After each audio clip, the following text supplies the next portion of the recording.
قرآن صراط مستقیم دکھانے کے لیے، اس پر چلانے کے لیے اور اس پر سیدھا اور قائم رکھنے کے لیے، اور اس صراط مستقیم سے ہٹے ہوئے جتنے راستے ہیں ان راستوں سے بچانے کے لیے اللہ نے بھیجا ہے۔ قرآن کتاب ہدایت ہے۔ اللہ تعالیٰ نے تمام مخلوق کو پیدا فرمایا اور ہر مخلوق کو اس کا روڈ میپ دیا، اس کے لیے ایک ٹریک متعین کیا۔ چاند و سورج، تارے اور سیارے، ہوا و پانی، دن اور رات، چرند پرند اور تمام جانور اور ہر ذی روح، سب اللہ تعالیٰ کی ہدایت اور اس کی رہنمائی کے مطابق اس طرح چل رہے ہیں جس طرح اللہ نے ان کو راستہ دکھایا ہے۔ والذی قدر فہدی، ہر چیز کی تقدیر مقرر کی اور اس کے راستے کا تعین کیا۔ حضرت انسان اللہ کی شاہکار مخلوق ہے، اور اس مخلوق کے لیے اس نے جس راستے کا تعین کیا ہے اس کا نام صراط مستقیم اور سواء السبیل ہے۔ اور قرآن صراط مستقیم دکھانے کے لیے، اس پر چلانے کے لیے اور اس پر سیدھا اور قائم رکھنے کے لیے، اور اس صراط مستقیم سے ہٹے ہوئے جتنے راستے ہیں ان راستوں سے بچانے کے لیے اللہ نے بھیجا ہے۔ ان ھذا القرآن یہدی للتی ہی اقوم، حقیقت یہ ہے کہ یہ قرآن وہ راستہ دکھاتا ہے جو بالکل سیدھا راستہ ہے۔ اس صراط مستقیم پر چلنے کے لیے قرآن سے رہنمائی کیسے لی جا سکتی ہے؟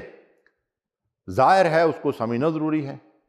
اس لیے اللہ رب العالمین نے قرآن میں اعلان فرمایا، وَلَقَدْ يَسَّرْنَا الْقُرْآنَ لِلذِّكْرِ فَهَلْ مِن مُدَّكِرٍ، ہم نے اس قرآن کو نصیحت حاصل کرنے کے لیے آسان ذریعہ بنا دیا ہے، پھر کیا ہے کوئی نصیحت قبول کرنے والا؟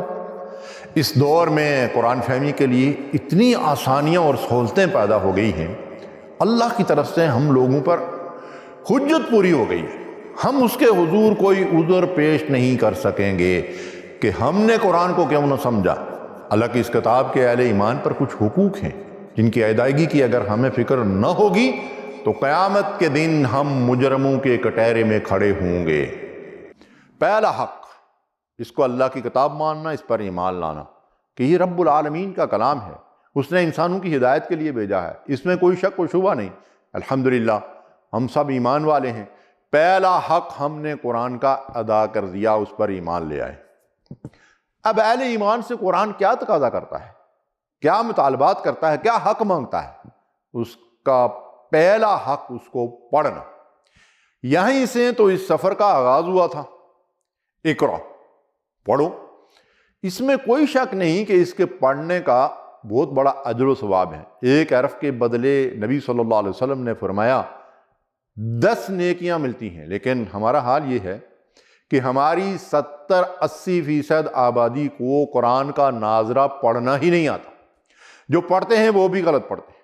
تو ایمان لانے کے بعد پہلا حق ادا کرنے میں ہی ہم کوتاہی کر رہے ہیں۔ ارشاد باری تعالیٰ ہے جن کو کتاب دی گئی وہ اس کو پڑھتے ہیں جیسا کہ اس کے پڑھنے کا حق ہے، تو اگر ہم اس کو پڑھنے کا حق ادا کریں گے تو بے حد و حساب اجر و ثواب پائیں گے۔ لیکن محترم بہنوں اور بھائیوں، قرآن مجید محض پڑھنے اور رٹنے کی کتاب نہیں ہے، بلکہ یہ کتاب ہدایت ہے۔ ہدایت کے لیے اس کو سمجھ کر پڑھنا ضروری ہے۔ ہم اللہ تعالیٰ سے دعا کرتے ہیں، یا اللہ ہمیں صراط مستقیم دکھا، ہمیں ہدایت دے، اور جب قرآن پڑھنا شروع کرتے ہیں تو اس کو صرف ثواب کے لیے پڑھتے ہیں۔ دعا ہدایت کی مانگ رہے ہیں اور پڑھ ثواب کے لیے رہے ہیں۔ بھائی اس کو پڑھنے کا ثواب تو ہے ہی ہے، لیکن وہ کتاب ہدایت ہے۔ اس لیے اب اس کے بعد قرآن ہم سے کیا مطالبہ کرتا ہے کہ ہم اس کو سمجھ کر پڑھیں، ہم اس کا فہم حاصل کریں۔ اللہ کے نبی صلی اللہ علیہ وسلم نے فرمایا جس کو اللہ خیر بلائی سے نوازنا چاہتا ہے اس کو دین کا فہم عطا کر دیتا ہے۔ قرآن فہمی کے بغیر دین فہمی کیسے حاصل ہوگی؟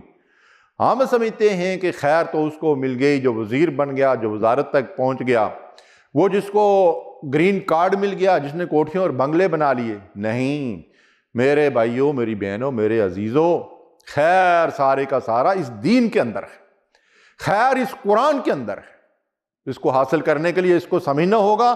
ہم بہت سی زبانوں میں بہت سے مختلف قسم کے نصاب پڑھتے ہیں، ڈاکٹر بنتے ہیں، انجینئر بنتے ہیں، پروفیسر بنتے ہیں، پی ایچ ڈی کرتے ہیں، سائنس پڑھتے ہیں، اور ان سب کو سمجھ کر پڑھتے ہیں۔ بس کیا قرآن مجید ہی اللہ کی ایک ایسی کتاب ہے جس کو سمجھے بغیر پڑھنا ہے اور اس کو سمجھ کر پڑھنے کی ضرورت نہیں؟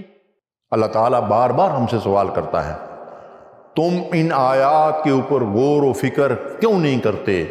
کیا تمہاری عقل نہیں ہے؟ کیا تم سوجھ بوجھ نہیں رکھتے؟ کیا میں نے تمہیں زبان، آنکھیں، کان، دل اور دماغ نہیں دیے؟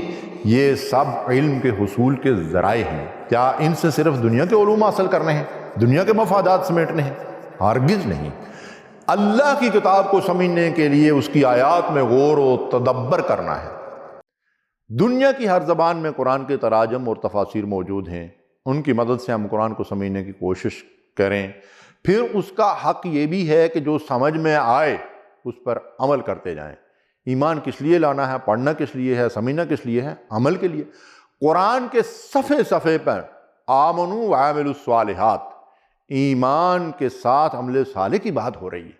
نوح علیہ السلام کا بیٹا جب ان کی آنکھوں کے سامنے ڈوب رہا تھا تو انہوں نے اللہ سے التجا کی، میرا بیٹا۔ اللہ نے کیا ارشاد فرمایا؟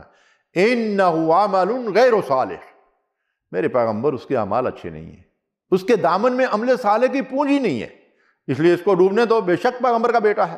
تو ہمیں ڈوبنے سے کیا چیز بچائے گی؟ عمل صالح۔ ہر وہ عمل ہے جس کی قرآن دعوت دیتا ہے، عمل غیر صالح ہر وہ عمل ہے جس سے قرآن منع کرتا ہے۔ قرآن کی منع کی ہوئی چیز کو چھوڑنا اور قرآن کی دعوت پہ لبیک کہنا عمل صالح ہے۔ کیا ہم ایسا کرتے ہیں؟